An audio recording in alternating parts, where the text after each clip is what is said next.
सबसे पहले प्रणाम स्वामी जी। प्रणाम प्रणाम सदैव जी आपको बहुत। सर, आप आज फाजिलका आए हो, यहाँ आने का आपका मुख्य कारण जी?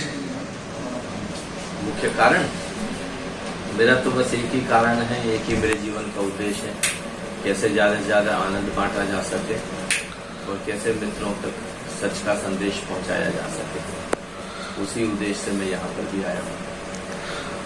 और आपका जो जिसे डेरा कहा जाए या गुरु घर कहा जाए या आश्रम कहा जाए, वो कहाँ पर स्थित है जी?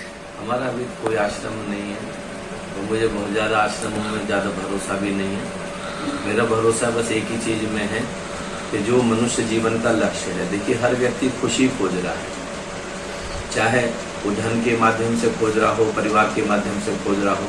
हम चाहते हैं कि हमारा अच्छा परिवार हो, हमारे बच्चे आज्ञाकारी हों, हमारी पत्नी के साथ बहुत संबंध हो। उसका कारण एक ही है कि हमको उससे खुशी मिलती है। हम अच्छा मकान बनाना चाहते हैं, केवल खुशी की वजह से हमको खुशी मिलेगी। हम चाहते हैं कि हम अच्छी पढ़ाई करें, बच्चे अच्छी पढ़ाई करें, हमारा बच्चा IAS बन जाए, IPS बन जाए, अच्छा CA बन जाए, वो केवल खुशी के लिए, खुशी की वजह से ये सब चल रहा है। तो व्यक्ति कहीं ना कहीं खुशी खोज रहा है, लेकिन है क्या, इस खुशी के पीछे कारण है। अगर कारण विदा हो जाए तो खुशी भी विदा हो जाती है। एक ऐसी भी खोज है हमारे अंदर, एक ऐसा भी तत्व है हमारे अंदर जो अकारण खुशी है, जो अकारण सुख है, और संतों ने उसी को आनंद कहा है। तो अपना उद्देश्य है कि किस तरीके से सभी पूरी मनुष्य जाति, एक एक मनुष्य कैसे उस आनंद की अवस्था तक पहुंच जाए और हर व्यक्ति आनंदित हो जाए। तो बस जहाँ भी अपने को मौका मिलता है, धर्मशाला में, स्कूल में, कॉलेज में, वहाँ पर हम इस विधि को सिखाने की कोशिश करते हैं। तो अभी तक अपना कोई ऐसा कोई डेरा नहीं है विधि में। तो आप आध्यात्मिक में कब आए और आपको कैसे जरूरत महसूस लगी कि आपको आध्यात्मिक में आके लोगों को इस जगत से पार ले जाने की शक्ति आपको परमात्मा ने दी? बचपन से एक अज्ञात प्यास थी, जब मैं अच्छे से याद है, मैं 4 साल का था। खोज तो तब से ही थी। तो जो घर में होती थी, जैसे भगवान शिव की पूजा होती थी, भगवान श्री कृष्ण की, भगवान राम की कीर्तन होते थे, श्री रामचरितमानस का पाठ होता था, तो बहुत शिद्दत से मैंने किया। थोड़ा सा बड़ा हुआ तो बहुत शिद्दत से हरिद्वार जाकर के कांवर भरनी शुरू की। लेकिन धीरे धीरे समझ में आया, तो मैं फिर बाद में मैं इंजीनियरिंग करने के लिए गया और मैंने इंजीनियरिंग की डिग्री ली इलाहाबाद से, जो आज प्रयागराज के नाम से जाना जाता है। वहाँ का मैं गोल्ड मेडलिस्ट रहा। फिर मैंने इंजीनियरिंग कॉलेज में 3 साल तक जॉब भी की, लेकिन वो प्यास बरकरार है, मैं कुछ भी करता रहा। बाद में फिर मैं रेलवे में आ गया, यूनिवर्सिटी में गया, लेकिन वो खोज जारी रही।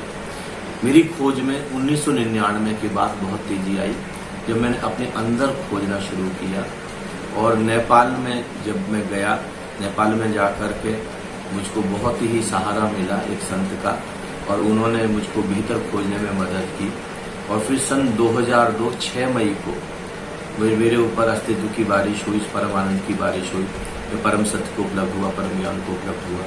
और तब से लेकर के आज तक मैं उसको बांटने की कोशिश कर रहा हूँ, लुटाने की कोशिश कर रहा हूँ। जहाँ जहाँ तक भी संदेश पहुँच सकता, वहाँ तक संदेश पहुँचाने की कोशिश कर रहा हूँ। आपने कहा अभी 2006 से आपको परम आनंद प्राप्त हुआ, उसके बाद आप उसको बांट रहे हो। उसको जो आप बांट रहे हो वो निःशुल्क बांटा जा रहा है, उसका कुछ शुल्क लिया जा रहा है? उसमें मेरी तरफ से कोई भी किसी को बाउंडेशन नहीं होती। जैसे आप कार्यक्रम ऑर्गेनाइज करना चाहते हैं तो मैं मुफ्त में उपलब्ध हूँ, क्योंकि मेरी अपनी जॉब है, मेरी अपनी पेंशन है, रिटायरमेंट मैंने ले लिया है। तो अब जैसे अगर 2 लाख रुपए खर्च होने कार्यक्रम में, तो ये अब जो ऑर्गेनाइज कर रहे हैं, जैसे आप ऑर्गेनाइज कर रहे हैं, ये आपको सोचना है कि अगर आपके पास कुछ ऐसे मित्र हैं, मान ली 10 मित्र ऐसे हैं जो 20-20 हजार रुपए लगा करके और प्रोग्राम ऑर्गेनाइज करा सकते हैं, तो बिल्कुल फ्री में कार्यक्रम होगा। ज्यादातर हम फ्री में ही करते हैं।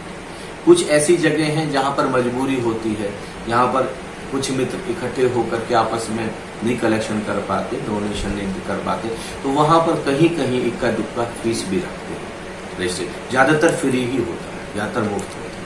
तो आप जो कार्यक्रम कराते हैं, इसकी विधि क्या होती है और इसको कैसे कराया जाता है? विधि है ध्यान की। देखिए, मैं अभी एक घटना सुनाता हूँ आपको। चीन में एक बहुत बड़ा कवि हुआ, सौंदर्य का कवि। सौंदर्य के ऊपर उसने बहुत ग्रंथ लिखे, बहुत ग्रंथ पढ़े, 25 साल तक लगातार काम करता रहा। चिनचांग के नाम से था उसका। तो रात को 12 बजे कविता लिख रहा है, सौंदर्य का शास्त्र पढ़ रहा है, और रात को 12 बजे फिर वो दिया बंद करता है, और दिया बंद करके वो अपना पर्दा हटाता है। तो दूधिया चांदनी बरस रही है, पूर्णिमा की चांदनी रात है, सामने झील है और सफेद बगुलों की कतार है।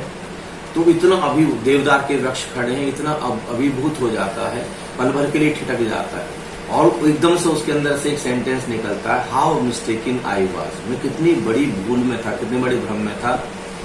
Raise the curtain and see the world, बस जरा पर्दा हटाओ और जगत को देखो। ऐसे ही हमारी जो विधि है, हमारा विचारों का, हमारे मन का पर्दा है, आनंद उपलब्धि है, वो हमको कहीं इन्वेंट नहीं करना है, वो डिस्कवर करना है। डिस्कवर मत इन्वेंशन का मतलब है कि कोई नई चीज जो पहले से नहीं है वो हमको खोजनी है, और डिस्कवर का मतलब पहले से ही मौजूद है। संत भीखा कहते हैं, भीखा भूखा कोई नहीं, सबकी गठरी लाल, गिरे खोल नहीं जानते ताते भय कंगाल। सबकी गठरी में वो राम रतन का खजाना है जो मीरा को मिला, वो एक ओंकार सतनाम का खजाना जो श्री गुरु नानक देव जी को मिला, सबकी गठरी में है। वो वेदों का जो ओम का खजाना है वो हम सबके पास मौजूद है, परमानंद का खजाना, लेकिन हम उस गठरी को खोलना नहीं जानते, क्योंकि मन के पर्दे को उठाना नहीं जानते। संत कबीर कहते हैं, घूंघट के पट खोल रहे तो पिया मिलेंगे। तो हमारी सबसे बड़ी जो विधि है, कई सारी विधियां हम कराते हैं, लेकिन उसका जो सार है वो एक ही है, कैसे मन का पर्दा हट जाए और जो हकीकत है वो कैसे रूप दिख जाए, कैसे रूप हो जाए, उसके बाद आनंद ही आनंद है। और सबसे बड़ी चीज है हमारे कार्यक्रम की खूबी, वो परम आनंद तो मिलता ही है। मैं गारंटी लेता हूं कि अगर आप 30 साल से भी डिप्रेशन की दवाई खाते हैं, अगर हमारे कार्यक्रम में आ जाए तो 30 साल की दवाई केवल 3 दिन में छूट जाएगी। और न केवल डिप्रेशन की, आप डायबिटीज के पेशेंट हैं, आप हार्ट के पेशेंट हैं, आपको और भी दुनिया भर की दिक्कतें हैं। कार्यक्रम इतना सुंदर है, इतना सुंदर है कि आप 90% बीमारियों से तो केवल आपको 3 दिन के कार्यक्रम में निजात मिल जाए। और आपके कार्यक्रम में आने गुरुजी किसी एक विशेष धर्म से जुड़े लोगों को बुलाया जाता है, या किसी को भी, किसी भी धर्म को मानता है या किसी भी धर्म में मान्यता रखता है, वो आपके कार्यक्रम में आके हिस्सा ले सकता है? कोई भी आ सकते हैं, न कोई जाति का बंधन है, न किसी संप्रदाय का बंधन है, न धर्म का बंधन है। इससे आप जो मुक्ति का रास्ता दिखाते हो लोगों को, जो कहा जाता है श्री गुरु नानक देव जी से लेके श्री कृष्ण जी, श्री राम जी, जैन जी, बुद्ध जी, सभी ने ये मुक्ति का रास्ता दिखाया। और कुछ एक ने ये कहा भी मुक्ति पाने के लिए घर बार छोड़ के जंगलों में जाना पड़ता है, कुछ एक ने यह कहा भी दुनिया में घर में रहते हुए मुक्ति का रास्ता मिल सकता है। और आपका क्या अभिप्राय है इसके? जैसे मैंने आपको बताया कि मैं एक गोल्ड मेडलिस्ट इंजीनियर हूँ, मैंने 3 साल तक इंजीनियरिंग कॉलेज में लेक्चरर रहा हूँ, 2 साल तक यूनिवर्सिटी में प्रोफेसर रहा हूँ, और 27 साल तक भारतीय रेलवे की सेवा करने का मुझको गौरव प्राप्त हुआ है। तो जो मैंने पाया है, जो भी मैंने जाना है, जो आनंद, परम आनंद, वो संसार में रहते हुए विधिवत देश की सेवा करते हुए जाना है, घर परिवार छोड़ करके नहीं जाना। तो वही संदेश लेकर के मैं आया हूँ जो छठे गुरु पातशाह ने दिया था, मीरी और पीरी का। संसार में खूब धन कमाते हुए, संसार में ऐश्वर्य के साथ अच्छा मकान बनाते हुए, पत्नी बच्चों पति की सबकी देखभाल करते हुए, परवरिश करते हुए, कैसे हम उस परम आनंद को उपलब्ध हो सकते हैं, इसकी कला, मीरी और पीरी।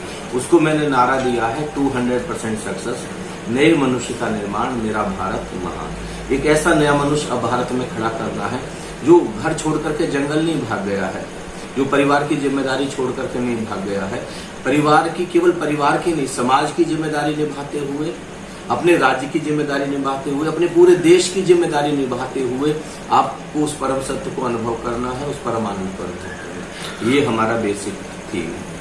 अंत में गुरु जी आप ज्यादा समय देते हैं, आप अपना शुभ नाम हमारे दर्शकों को बताएं। मैं मिस्टिक आलोक के नाम से जाना जाता हूँ, स्वामी आलोक। लीगल नेम मेरा मुकेश शर्मा है, जैसे जो रेलवे में था वो, लेकिन जब मैं परम ज्ञान को उपलब्ध हुआ तो संतों ने जो मुझको नाम दिया, क्योंकि मैं परमात्मा के प्रकाश रूप के माध्यम से मैं परम ज्ञान को उपलब्ध हुआ, तो इसलिए उन्होंने जो नाम दिया वो आलोक दिया, स्वामी आलोक या मिस्टिक आलोक, रहस्यदर्शी। तो आपने जो अध्यात्म शुरू करा उस मत का क्या नाम रखा है? आनंदम। हमारा एक फाउंडेशन है जो एनजीओ बनाया है देश की सेवा के लिए, बिल्कुल नॉन प्रॉफिटेबल ऑर्गेनाइजेशन है।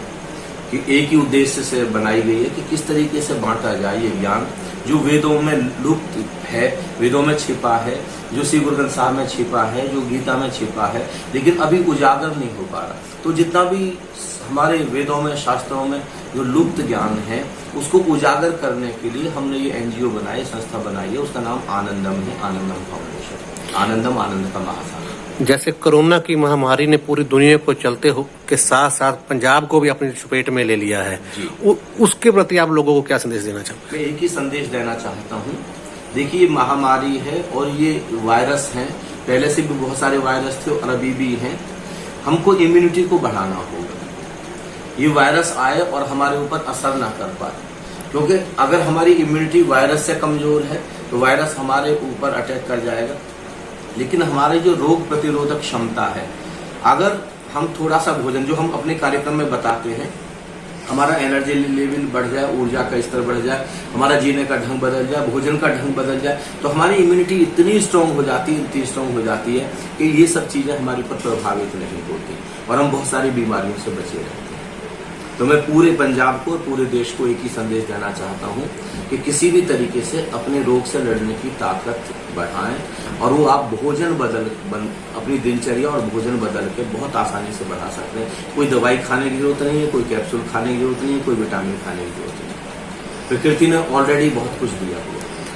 तो जो लोग आपसे जुड़ना चाहते हैं वो आपके शिष्यों से मिले, या आपकी कोई साइट, या आपको कोई फोन नंबर, या कोई एड्रेस है? हमारा आनंदम का पेज है, फेसबुक के ऊपर भी है, इंस्टाग्राम के ऊपर भी है और हमारी वेबसाइट भी है anandam.in.com के नाम से, और मिस्टिक आलोक के नाम से भी हमारा फेसबुक और इंस्टाग्राम पर पेज है। तो आप मिस्टिक आलोक के पेज पर आ सकते हैं, आप हमारी वेबसाइट पर आ सकते हैं, आप फेसबुक के पेज पर भी आ सकते हैं, और हमारे जो साधक हैं कहीं कहीं जहाँ जहाँ पर भी हमारे सेंटर्स हैं वहाँ पर भी आप संपर्क कर सकते हैं। तो किसी भी तरकीब से कर सकते हैं। एबीएन न्यूज चैनल देखने वाले सभी दर्शकों से हम अपील करते हैं कि एबीएन न्यूज चैनल पर ऐसी लेटेस्ट खबरें देखने के लिए हमारे चैनल को सब्सक्राइब करना ना भूलें। जय हिंद, जय भारत।